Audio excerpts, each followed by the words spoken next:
Now today I am discussing about a new chapter which is known as the chemical equilibrium. This is a chapter of physical chemistry, and this deals with the equilibrium state of a chemical reaction. This state may also occur in case of physical reaction, but actually we are discussing about the chemical reactions which come into the equilibrium state. Now first we have to introduce this term. What is equilibrium state? If or whenever we know that the reactions, there are maximum reactions, many reactions which so many reactions which take place in the closed container, but we know that such reactions they do not undergo, there are so many reactions which take place in the closed container, but they do not undergo the completion of the after a certain time period. But why they don't undergo the completion of the reactions? Now if or whenever we start the reaction, then we see that the concentration of the reactants becomes very large. But as the reaction proceeds, the concentration of reactants get decreased as well as the concentration of the product increases. But after a certain time period, under the set of conditions of the temperature and pressure, after a certain time period, the such a state is attained when the rate of the forward reaction, that means the concentration of the reactant remains fixed, as well as the concentration of the product also remains fixed. In such state, it is assumed that the reaction have stopped. But actually whether the reaction have stopped or not, this will be a different question. But now this state of the chemical reaction, when the rate of the forward reaction, that means the concentration of the reactant after a certain time period remains fixed, as well as the concentration of the product inside the container, inside the closed container remains fixed. This state of the chemical reaction is called the equilibrium state of the chemical reaction. Now there are so many questions after attaining the equilibrium, as the reaction concentration, reactant concentration as well as the product concentration remains fixed. After attaining equilibrium, so many questions are obtained. What are the questions? First, why do reactions seem to stop before they reach completion? Because we know that there are so many reactions take place in the closed container, they do not undergo the completion. Before reaching completion, why do reactions seem to stop? Second question, what is the extent to which the reaction proceed? How much will be obtained? How much product will be obtained after a certain time period? What is the extent to which the reaction proceed? How much the product will be obtained after a certain time period? How much reactants will be consumed? Second, this is the question. Third, can we modify the conditions to improve yield of products? So, if we increase the rate of reaction, if we increase the concentration of the product after a certain time period, what are the factors, what are the conditions by changing which we can increase or decrease the rate of reactions, through which we can control the yield of the product? These are the questions. Now, to explain the equilibrium condition, we have given a particular example here. See, this is a classroom where near about 50 students are sitting. Now, this is an exam hall. Suppose our oral exam is continuing. Now, there are actually near about 3 teachers, and 3 teachers are examined near about 2 students. Therefore, in this particular exam hall, at a particular time, there are total 5 persons. So, among these 5 persons, 3 are teachers and 2 are students. But whatever may be, number of persons is 5. Now, classroom contains 50 students. So, each and every time, suppose 2 students return to the classroom, and from classroom 2 students go to the particular exam hall to take the exam. So, in this case, to an unknown person, he or she, whatever may be, unknown person, the number of persons in the classroom and in the exam hall is always remains fixed. Such type of state is called the equilibrium state. But he or she, that means that unknown person, doesn't know whether this type of interaction continuing throughout the time, or whether there are fixed 5 persons here and 50 students are here. This is the actual question, whether the no interaction takes place in between these two rooms or whether the interaction takes place continuing these two rooms. I am discussing about the types of equilibrium. What are the types of equilibrium? First, aqueous equilibrium. Aqueous equilibrium means it takes place inside the aqueous solution. pH of different biological fluid. Example, blood. We know that blood is slightly alkaline medium. It is a buffer solution, and in this particular medium, all the biochemical reaction takes place, and that's why it is very much important to maintain the equilibrium. Next, acid-base equilibrium. Acid-base equilibrium is also very much important in medicine and agricultural use, because we know that a particular medicine is used in a particular medium, in a particular pH medium, which is also related with the buffer solution, as well as we have to check the pH of the soil to determine whether it is fertile or whether it is not fertile, etc. And so on, which type of crops can be obtained or can be obtained from this particular soil. So this is the agricultural portion which is related with the acid-base equilibrium. And third, the solubility equilibrium. It is very much important because it plays a crucial role in precipitation reaction. Which type of substance gets precipitated out? Which type of substance remains in solution? This is very much important in solubility equilibrium. So these are the three types of equilibrium. Now, this is an example of a chemical reaction. Suppose A to B, where A is the reactant, B is the product. So A to B is the chemical reaction. Suppose the reaction is starting with 100 mole per liter concentration of the A when T equal to 0. Just at starting time, the concentration of A is 100 mole per liter and that of B is 0. Now, after just 10 seconds, it becomes 90 mole per liter and 10 mole disintegrate or dissociates to form the product B. Therefore, in between this time interval, 10 seconds, 10 is the net increment of the concentration of the B. Therefore, rate equal to change in concentration of B divided by the time interval. So 10 divided by time, 10. Therefore 1 mole per liter per second. This is the rate. Now, in between these two gaps, so 10 second to 20 second, again 10 second gap, 90 comes to 82 and it increases to 18. Therefore, net increment is 8.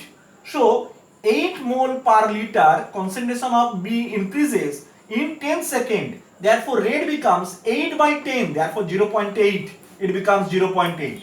Again, from 20 second to 30 second, in between these two, the gap is 10 second. The increment of the concentration of B from 18 to 23 mole per liter. That's why net increment is 5 mole per liter. So 5 mole per liter is increased in 10 seconds. Therefore, rate equal to 5 by 10, 0.5. Again, from 30 to 40 seconds, we have seen that this is an arbitrary reaction. 30 to 40 seconds, we have seen that net increment in concentration of B is 23 to 25. Therefore, 2 mole per liter. So 2 mole per liter in 10 seconds. Therefore, the rate is equal to 0.2 because 2 by 10. But after this, we have seen that with the increase of the time, the concentration of B as well as concentration of A remains fixed. So the rate also remains fixed. So this is the concentration, this is the change in concentration of the B. But here the change in concentration remains 0. Thus this indicates that whether the reaction is stopped, number one, whether the reaction is stopped, or B, the reaction proceeds in either direction with equal speed. This is the actual question, whether the reaction is stopped or the reaction proceeds in either direction with equal speed. Now, from this arbitrary experiment, we can see that rate continuously decreases with the decrease of the concentration of the reactant. See this, the concentration of reactant decreases continuously as well as rate decreases continuously up to 40 seconds. Now after this rate remains fixed because rate 0, concentration also remains fixed. Now first question is, so the rate, how it is related with the concentration of the A, that means reactant, because rate decreases continuously as well as concentration of A also decreases continuously. Therefore we can say that rate is proportional to the concentration of the A, that means concentration of the reactant. So this is a new law under a certain condition, under the certain condition of constant temperature and pressure.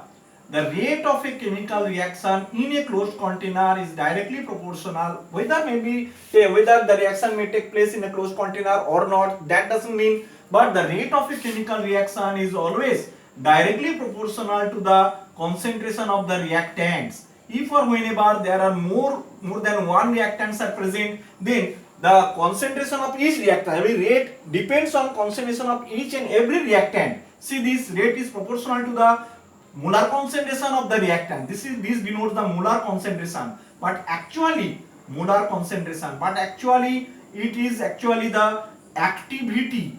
It is the activity of the reactant. Activity of the reactant. What does it mean? Suppose 2 moles or 2 gram of a reactant first get dissolved in a solution. If or whenever it touches the surface of the water, then suppose 0.2 gram get dissolved into, in this volume particular, suppose the volume of the solution is now 25 ml, only in this space particular 25 ml. So the activity is 0.2 gram goes into the solution, but the remaining portion is 1.8 gram. This is the 100% active because it has a tendency to go into the solution 100%. But the 0.2 gram get dissolved in 25 ml fast, it forms inside this solution, then slowly it dissociates and get dissolved into 50 ml, and then suppose in 100 ml, etc. and so on. Therefore, how its activity changes? First 2 gram divided by 25 ml, then 2 gram divided by 50 ml, then 2 gram divided by 100 ml. So its activity continuously decreases, but for that particular remaining part 1.8 gram, the activity remains fixed. This is called the activity of a particular substance, and now in simplified conditions it is denoted by the molar concentration. This is called the law of mass action. Law of mass action. This is the actual portion, how the rate is related with the concentration of A, that means reactant. Now whether the reaction is stopped, second part, see this, here the rate of the reaction remains fixed, means 0, and the concentration of the reactants also constant, concentration of the product also remains fixed. Now the questions are whether the reaction is stopped or whether the reaction proceeds in either direction with equal speed. See this in next portion of this particular part. How the rate of a chemical reaction is related with the concentration of the reactant, I am discussing about this. See this, A plus B, these two are the reactant, produces C in a particular chemical reaction. So rate, according to the law of mass action, rate is proportional to the concentration of A as well as rate is proportional to the concentration of B. So according to the law of variation, we can say that R is proportional to the concentration of A into concentration of B. Now in this case, suppose 2A plus B arrow C, this is the arbitrary reaction. So 2A plus B can be written as A plus B arrow C. Therefore, according to the law of mass action, we can say that rate is proportional to the concentration of A. Again, rate is proportional to the concentration of A because these two are the reactants as well as B also reactant. Therefore, rate is also again concentration directly proportional to the concentration of B. Therefore, according to the law of variation, we can say that R is proportional to the A into B. Molar concentration. The unit of molar concentration is mole per liter. Unit of molar concentration is mole per liter. Therefore, we can say that R is proportional to the A square into B. Therefore, in simplified condition, we can say that number of moles of the reactant goes to the power R is proportional to the A square into B, concentration of A square into concentration of B. This is the form actually through which you can express the rate of a chemical reaction. Number of moles of the reactant always goes to the power. First, write in third bracket because it denotes the molar concentration of the reactant, and then put the number of moles of that reactant goes to the at the power position.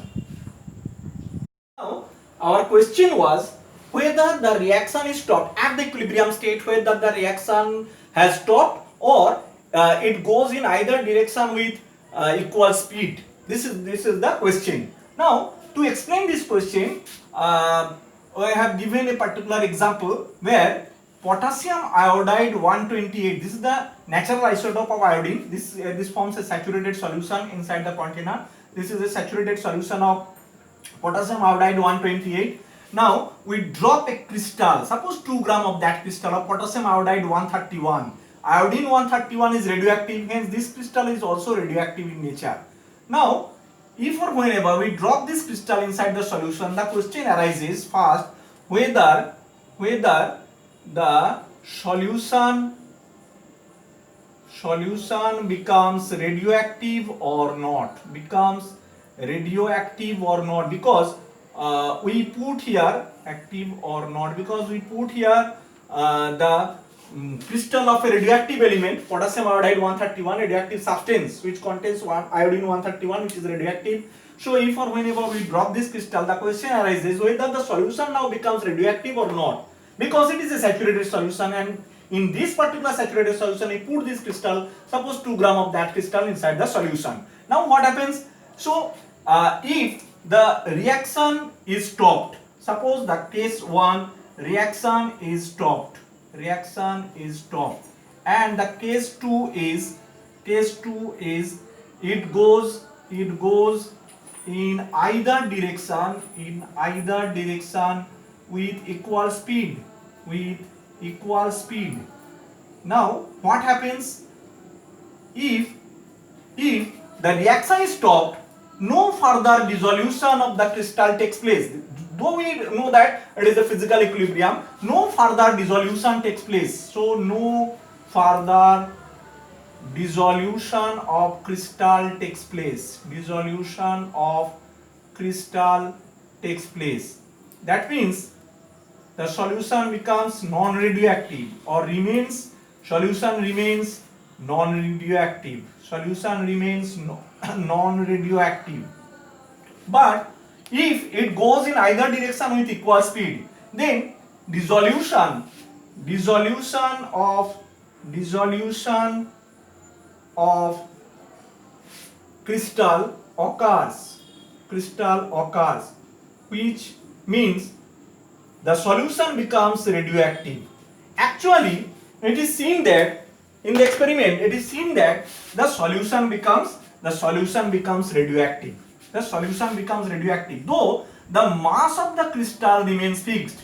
Inside the solution, the precipitation occurs because it is a saturated solution, so no further dissolution generally takes place. So mass of the crystal remains fixed inside the solution. This is the precipitation. But if we collect this precipitate, we see that the solution is radioactive as well as the 2 gram remains same. The mass of the crystal, precipitate crystal, remains also same. How it occurs? Because we know that from the surface of the crystal, some amount of substance get dissolved. So first rate of dissolution takes place. Dissolution of the crystal inside the solution takes place, and equal amount, since it is saturated solution, no further dissolution takes place. That's why equal amount of substance, potassium iodide 128, get deposited over the crystal. So this equal to rate of deposition of the substance over the crystal takes place, and that's why mass of the substance remains fixed. But the solution, as it now contains potassium iodide 131, because some amount of potassium iodide 131 get dissolved inside the solution, hence the solution now becomes radioactive, but the mass of the crystal remains same. And this proves that second factor is actual. The factor, it goes in either direction with equal speed. So at equilibrium, the rate of dissolution, we can say that rate of forward reaction, rate of forward reaction is equal to rate of backward reaction occurs. This is the actual condition. But at this state, we know that under certain temperature and pressure, this state occurs. Therefore, temperature and pressure remains fixed, as well as the molar concentration of the reactant as well as product. Molar concentration of reactant and product also remains fixed. Reactants and products, these are fixed. So these are fixed at this particular equilibrium state. So this is the actual condition of the equilibrium state. Now the question is, why not all the reactions come into the equilibrium state? We have seen that there are so many reactions which go to the completion, but there are so many reactions which take part in the closed container do not undergo the completion. So why not all the reactions come into the equilibrium state? Because it is the dynamic equilibrium. We know that the state is dynamic because the reaction proceeds in either, after attaining equilibrium, the reaction proceeds in either directions with equal speed. So it is dynamic equilibrium, it is not stopped at the equilibrium state. But why not all the reactions come into the equilibrium state? There are two factors. So these two are the conditions for which all the reactions generally do not come into the equilibrium state. There are very few reactions which actually maintain the certain conditions of the equilibrium, only attain the equilibrium state. The first is the chemical reactivity of the reactants. Reactivity of the reactants. And the second condition is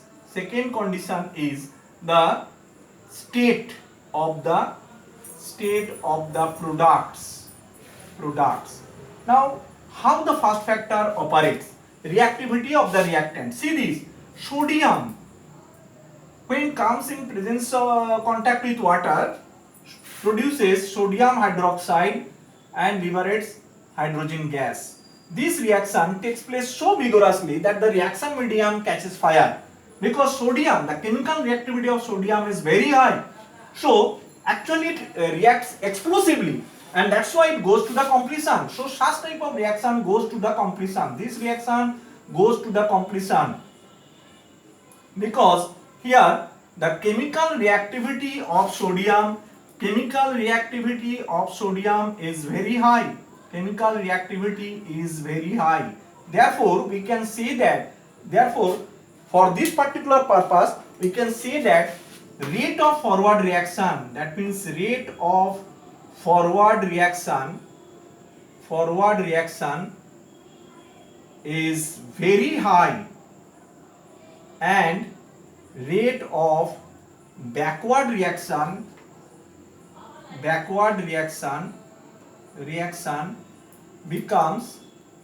becomes negligible with respect to the rate of forward reaction. This is the first cause, forward reaction, because we can see that another reaction, suppose iron Fe, it reacts with steam. Under this condition, in a closed container, it maintains equilibrium. Fe3O4 plus 4H2, it maintains equilibrium. So it attains equilibrium in closed container. It attains equilibrium. Why? Because we know that the chemical reactivity of iron is very much less with respect to sodium. So chemical reactivity is the main factor which governs the equilibrium state, whether the reaction attains equilibrium or not. Second factor is the state of the product. Now, what is the second factor? State of the product. This is the first factor, example. Now the second factor, state of the product. How it governs the chemical state of the chemical reaction? See this, state of the product, if or whenever the products are in gaseous or solid state. Solid means insoluble solid state inside the reactant, inside the reaction container. Then it escapes, and or solid, if it is solid, then it removes out from the reaction medium. reaction medium.